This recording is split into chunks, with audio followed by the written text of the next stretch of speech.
السلام علیکم محترم ناظرین، آئی ہوپ کہ آپ خیریت سے ہوں گے۔ آج ہم چھوٹے بچوں کے لیے ایک دلچسپ کہانی سنانے والے ہیں جس کے بارے میں آپ نے پہلے کہیں بھی نہیں سنا ہوگا۔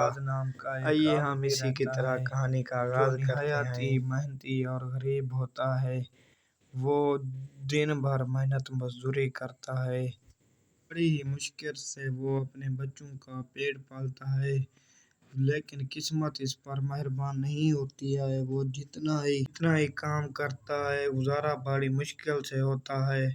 وہ ہمیشہ یہی سوچتا رہتا ہے کہ کاش میرے پاس کچھ ہوتا جو میں اپنے بچوں کے لیے کچھ نہ کچھ کر دیتا، لیکن وہ دن رات بس یہی سوچتا رہتا ہے اور وہ صبح ہوتے ہی اپنے کام کے لیے چلا جاتا ہے، وہاں دن بھر محنت مزدوری کرتا ہے اور ہمیشہ یہی سوچتا ہے کہ کب ہم سے یہ وقت گزر جائے گا تاکہ ہم آگے سکون سے اپنی زندگی گزار سکیں۔ وہ ہمیشہ ہی یہی بات اپنے ذہن میں لیے بیٹھ جاتا ہے اور کہتا ہے کہ کب ہم سے یہ وقت گزر جائے گا، کب ہم کچھ زیادہ اور اچھی زندگی گزار سکیں گے تاکہ میرے بچے سکون سے اپنی زندگی گزار سکیں۔ اس لیے وہ دن بھر محنت مزدوری کرتا رہتا ہے۔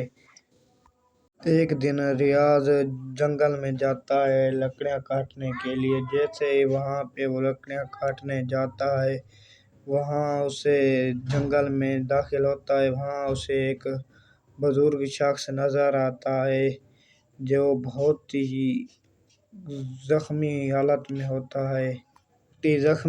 میں ہوتا ہے، اس کے کپڑے پھٹے ہوئے ہوتے ہیں۔ تبھی ریاض اس کے پاس جاتا ہے اور اسے سہارا دیتا ہے، اسے سہارا دے کر اسے اپنے گھر لے آتا ہے اور وہاں اس کی مرہم پٹی کرتا ہے، اس کی صاف صفائی کرتا ہے کیونکہ اس کو بہت ہی زخم لگے ہوتے ہیں۔ ریاض بہت ہی رحم دل انسان ہوتا ہے اور اسے گھر سے جاتا ہے اور اس کے لیے کھانا لے آتا ہے اور اسے کھانا کھلاتا ہے، جس کے بعد وہ دونوں ایک دوسرے کو بہتر سے جان جاتے ہیں۔ ریاض اس سے کہتا ہے کہ تم وہاں جنگل میں کیسے پہنچے تھے؟ تبھی بزرگ آدمی بس مسکراتے ہوئے اس کا ہاتھ پکڑ لیتا ہے اور کہتا ہے کہ یہ سونے کا سکہ لو، یہ تمہاری زندگی میں تمہیں ضرور کام آئے گا۔ ریاض بہت ہی خوش ہوتا ہے اور وہ سونے کا سکہ لے کر یوں ہی جاتا ہے، وہاں اسے آگے ایک عورت نظر آتی ہے جو بہت ہی زخمی ہوتی ہے اور وہ کہتی ہے کہ یہ سکہ میری کچھ مدد کرو، میرا بیٹا بیمار ہے، میں نے اس کے علاج کے لیے کچھ دوائیاں خریدنی ہے۔ تو ریاض سونے کا سکہ اسے دے دیتا ہے اور کہتا ہے کہ یہ مجھ سے زیادہ تمہارے کام آئے گا۔ وہ عورت وہ سونے کا سکہ لے لیتی ہے اور اپنے بیٹے کا علاج کرتی ہے۔ اس کا بیٹا بہت ہی بیمار ہوتا ہے اور ہمیشہ روتا ہی رہتا ہے۔ تب بھی ریاض وہاں سے چلا جاتا ہے، خوشی خوشی وہ اپنے گھر میں جاتا ہے۔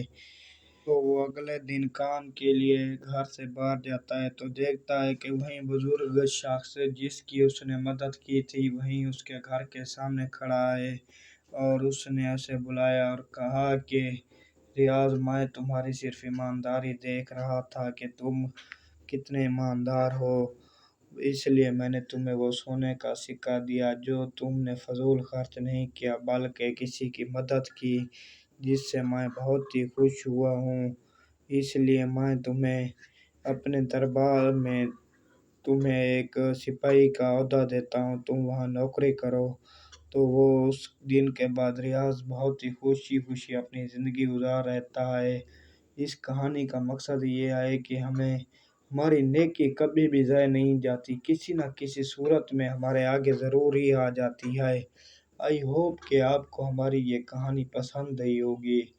اس جیسی مزید کہانیاں دیکھنے اور سننے کے لیے آپ ہمارے یوٹیوب چینل کو سبسکرائب کرنا نہ بھولیں۔